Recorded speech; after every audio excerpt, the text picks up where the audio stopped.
19শে March ছিল মায়ের জন্মদিন। বলা যায় আমার বিয়ের পর থেকেই আমার তরফ থেকে মা বাবার জন্মদিনটা সেভাবে কখনো সেলিব্রেট করা হয়নি। ওই যা হয় আর কি, এক একজন এক এক জায়গায় থাকার কারণে। কিন্তু এইবার সুযোগ পেয়েছি যখন, আর হাতছাড়া করা যাবে না। এবারে আমরাও কলকাতায় আর মা বাবাও কলকাতায়। ওইদিকে ভাইরাও মায়ের জন্য একটা খুব সুন্দর কেক নিয়ে হাজির হয়ে গেছে। বার্থডে গার্ল এখন নতুন শাড়ি পরে কেক কাটার জন্য ready. Happy birthday to you. Happy birthday to you. Happy birthday dear ma. চলো কাটো। Happy birthday to হয়ে গেল সিঙ্গি এখন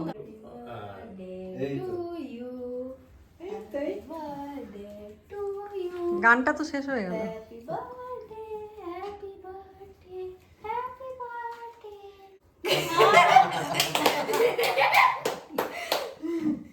আমাদের ওই সময় শিফটিংয়ের কাজকর্ম চলছিল, তাই ভীষণ রকম ব্যস্ত ছিলাম তখন, তাই চোখ মুখের অবস্থাও খুব খারাপ।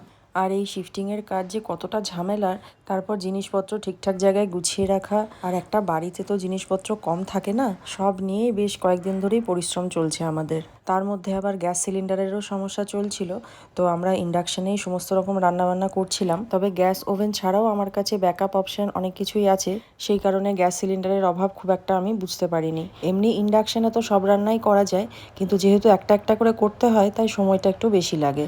মায়ের জন্মদিন উপলক্ষে বেশ কিছু রান্নাবান্নাও করেছি। এখন রাইস কুকারে বাসন্তী পোলাও বানাচ্ছি। এই ইন্ডাকশন, রাইস কুকার এগুলো আমার অসময়ের সঙ্গী। এই কয়েকটা দিন ধরে এগুলো দিয়েই আমি কাজ চালাচ্ছি। আমার এই রাইস কুকারটা গিফটে পাওয়া, হাজব্যান্ডের অফিস থেকে গিফট করেছিল আমাদের যখন সদ্য বিয়ে হয়।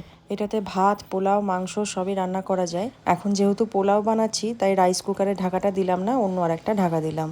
তাহলে পোলাওটা নিচেতে বসে যাবে না, একদম ঝরঝরে হবে। আর এদিকে বানিয়েছি পনির ফুলকপি দিয়ে তরকারি। এটা ইন্ডাকশনে বানানো হয়েছে। তার সঙ্গে হয়েছে জন্মদিন স্পেশাল পায়েস। সময়ের অভাবে চিকেনটা আর বাড়িতে রান্না করা গেল না, তাই ওটার অর্ডার করে দিয়েছি বাইরের থেকে। এই দেখুন রাইস কুকারে কত সুন্দর ঝরঝরে পোলাও হয়েছে।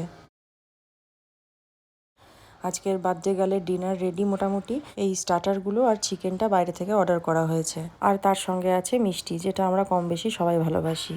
যাই হোক, মায়ের জন্মদিন উপলক্ষে সেদিনের ডিনারটা আমাদের প্রত্যেকেরই বেশ ভালোই হয়েছিল।